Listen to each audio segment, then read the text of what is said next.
Well, well, well, welcome back, one and all. I've got some explaining to do. Yeah.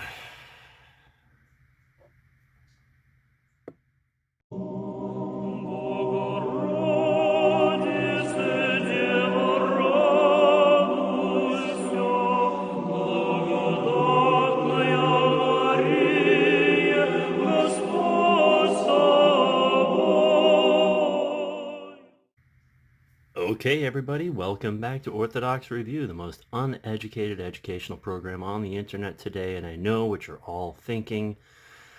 What's up with the black fingernails, you weirdo? Well, there's a very good reason for it. But you're going to have to wait till later for that. First, we got to get on with the obligational shilling. If you're looking to help the show through resources or whatnot, there will be links below to a PayPal tip jar, to our Patreon, which to my patrons, I apologize this week. I dropped the ball. Working on rectifying it. There's also an Amazon link in the About section where if you're looking to donate books to the show, there's some books there for you. And a huge thank you to my Patreons and to the few kindly people that have supported the channel through the tip jar. It's because of you that I'm able to get books for the show, which is fun. Okay, so as you may or may not have noticed, this is the Book of Hours. Last episode we went over resources for doing services at home, and that's all nice and fine. A lot of people took advantage of the downloadable resources that were made available, which is awesome. Some people were inspired to buy certain books, which is also awesome. That's exactly what, that was about. The more people that get this stuff, the more people that I can nerd out about with it. But for those of you who are a little more into collecting, you're liturgics nerds like me, you like having something printed, something bound, something hard, something real. Now, there are several books of hours, typicons, little hours and typical books on the market, but this one, of course, from Holy Transfiguration Monastery, is the creme de la creme, as is usual with their printings. Now, the translation from this comes from their 1997 Orologian, but the first edition of this product was in 2014, and I will never forget that. That was an interesting year for old Raffi here, but more on that later. So first and foremost, as always with their books, the binding is just top notch. Their printer is in Canada, so it's a domestic printer. Nice cream pages, just really good weight to it, ridiculously readable, just all around well done. Bravo, Holy Transfiguration Monastery. Won't you please stop being schismatic and come on home? At any rate, so we're going to go over a few things in the book. Now, again, these are full services. So if you're one of those people that is looking for a reader's service, you're in the wrong place. This is, I guess you could say this is really for parish use. Of course, everything in here is kind of monastic in nature, but it does have a few extra goodies in it. So when you're deriving a book from their Orologian, and if you've never seen their Orologian, it's about, if you were to stand it thickness-wise, it comes close to the top of my coffee cup. It is a massive tome, and sip of coffee for that. So to go through all that and distill it down to what is arguably the best possible selections from that, you can ask no more. So first and foremost, when you're going through the canonical hours, what you have, in addition to the regular hours with all their little parts, including the midnight services, is what we have here called the mid hours.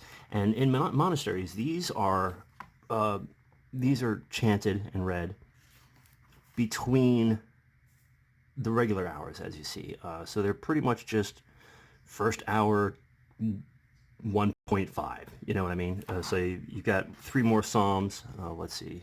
I keep looking for the page number, 73. It's like the one thing that I didn't bookmark. So just to walk you through that, so the mid-hours, so you have 3 more Psalms, and then a few more prayers. You have the prayer of St. Ephrem, and then a dismissal. And that's it. And it's just kind of to beef up the old Lenten prayer rule. Now, the real gems of this book actually start back here in the supplemental material, because you have a ton of stuff from the Divine Liturgy in here that you can use at home in Typica services and Vesper services, Matins, all that stuff. So first of all, you've got all the antiphons for daily use with their refrains, which is great. You have all the Procumena, all that stuff for the week. You got all the Sunday tones, and then you have every day of the week. Fantastic, fantastic, right? Then you've got Procumena and Alleluias for the saints, and these are just the typical ones that you would find. And then cherubic hymns, which for some of you, you've always sang the same cherubic hymn except like on special days. So there's a couple in here. Communion hymns, which is fantastic for every day of the week. This is not listed in the table of contents. This is the service of the refractory. If you're at a monastery, if you've ever been to a monastery, a big one that, you know, is like strictly by the book, these are the prayers that are said before the meal. And there's a ton of it, mostly psalmody again. And then the midday meal, more prayers, more prayers, more prayers, and then you hit the 9th hour.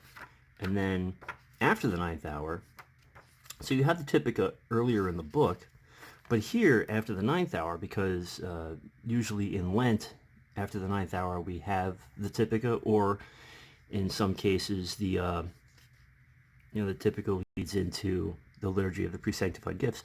So all that supplemental material is found back here. So it's separated from the rest of the Typica. So as to avoid confusion, I thought that was just a very neat little addition. So, bam, bam, bam, bam. There it is. There's a fantastic little book of hours for you. I highly recommend it for both liturgic nerds and snobs like myself who like having something printed. I do use this book a little bit, not as often as I used to. This is my second copy. My first copy I actually bought when it was first printed in 2014, but again, that's a story for another time. Maybe I'll tell you in another video. Anyway, okay, so let's get down to it. The black fingernail polish. There is a lot of symbolism behind black nail polish for me, personally. Do I regret doing it? Absolutely. But, that being said, my intentions were, well, my heart was in the right place. There's a lot of stories, both secular and otherwise, that go along with why I did this, and it will be going away shortly. But the short answer is left hand black is, death, all that over there. We've got a plague going on right now, so there's that. I'm a huge Queen fan, so there's that. I play in a punk band, so there's also that. Tons of reasons, all of them valid, none of them really that great. But, yeah, so that's what's up with the nails. Plus, it's like kind of Frankenstein-y. It's kind of cool. Anyway, so links below to the book and other stuff and all that. I know a lot of people have a hard time supporting HTM because of their canonical status, but credit where credit's due. It's a great book, and not for nothing, but how many things out there do you buy on a regular basis that the money goes someplace you don't want it to? So, use your best judgment, unlike me, who paints his fingernails when he's bored. Wow, I'm gonna get so many thumbs downs on this video. Anyway, I hope everyone's doing all right, keeping the prayers, keeping safe, keeping them hands all washed up and good, sanitized. Yep, we're getting through this, people.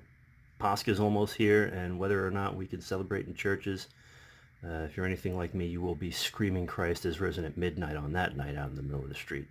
So anyway, that being said, I can't end with my usual ending of go to church, say your prayers, and remember God, but you can, you know, at least say your prayers and remember God. So I love you all very much, and on behalf of Spooky Cat and myself, be safe out there. We'll see you in the next video, and we'll talk to you more in the comments below. Peace.